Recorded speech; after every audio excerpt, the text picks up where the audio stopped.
It was a regular Friday evening, and I was sitting on the couch, mindlessly scrolling through my phone, when Laura entered the room. Her face looked pale, which immediately caught my attention. She was someone who wore her emotions openly, so when she seemed off, I knew something wasn't right. Laura was my support, my partner in everything, and seeing her like this sent a chill through me. Before we continue, please consider subscribing. It truly means a lot to us and helps bring you more amazing stories. At first, I assumed it was stress from work. She had been working long hours lately, dealing with meetings, deadlines, and office drama. But when I glanced up from my phone and noticed her staring at the floor, nervously fiddling with the edge of her shirt, I knew it was something deeper. "Laura," I asked, my voice trembling slightly as anxiety crept in. "What's going on?" She hesitated, then sat beside me.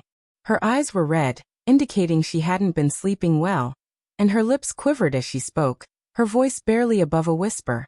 "I need to tell you something," she said. "I'm not sure how to say it, but you deserve to know the truth."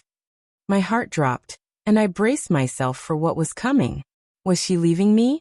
Was there something I didn't know? "I've been unfaithful," she said.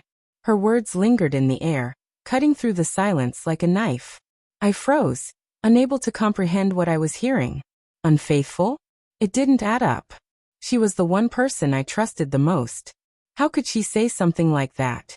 A million questions rushed through my mind, but they all seemed insignificant compared to the one echoing in my thoughts. "Why?" she continued. "Everyone cheats, and I got swept up in it too."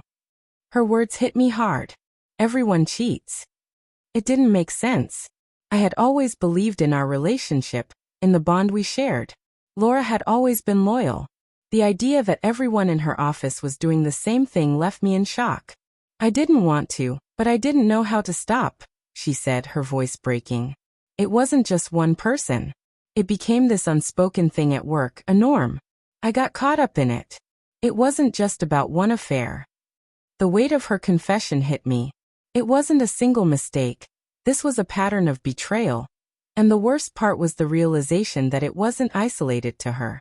This was a whole culture at her office, where cheating wasn't just tolerated, it was expected. "What do you mean everyone cheats?" I asked, my voice barely a whisper as the gravity of the situation settled in.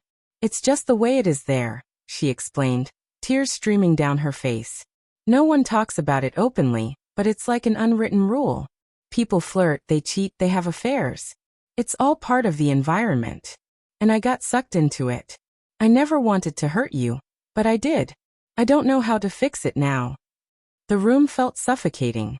I had always known that work relationships could be complicated, but this was something else. This wasn't just an affair. It was a toxic, dishonest culture that seemed to be bred within her workplace. "Why didn't you tell me?"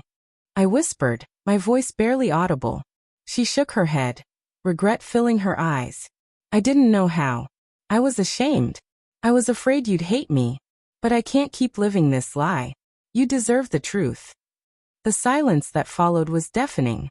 I was overwhelmed. I had always trusted her, believed in our life together, but now everything felt uncertain. The trust, the love, the future, all seemed shattered in an instant. I looked at her, and for the first time, I didn't know what to say. The betrayal hurt more than I could have ever imagined. It wasn't just about the affair. It was the lies, the deceit, the realization that our entire relationship had been built on something fragile. The woman I thought I knew had been living a double life, and everyone at her office had played a part in it. As I sat there, processing the truth, I saw the guilt and self-loathing in her eyes. She was clearly torn, full of regret and a desperate need for redemption. But at that moment, I couldn't see how we could move forward. I didn't know how to forgive her. For the next few days, everything felt wrong. We tried to talk, but the more we spoke, the more the distance between us grew. The trust had been broken, and no amount of words could fix it. I had a choice to make. Could I forgive her? Could we rebuild from this wreckage? Or was it better to walk away and start over? The affair wasn't the only issue. It was the realization that everything we had built together was fragile. As much as I wanted to save our family, I didn't know if I could ever trust her again. After many sleepless nights and difficult conversations, I came to a decision. I couldn't live in the shadow of betrayal anymore. For my own sake and for the sake of our future, I had to leave. I didn't want to make this decision. I didn't want to give up on everything we had built. But in the end, I realized that love and trust had to go hand in hand. Without trust, there was nothing left. In the months that followed, Laura and I both spent time reflecting on what had happened. We took time apart to reevaluate our lives. Though the pain of betrayal would never fully fade, I began to heal, realizing that sometimes walking away is the only way to move forward. I wish things had turned out differently. I wish we could have fixed it. But in the end, I understood that you can't change what's broken. You can only learn from it and find the strength to rebuild your life.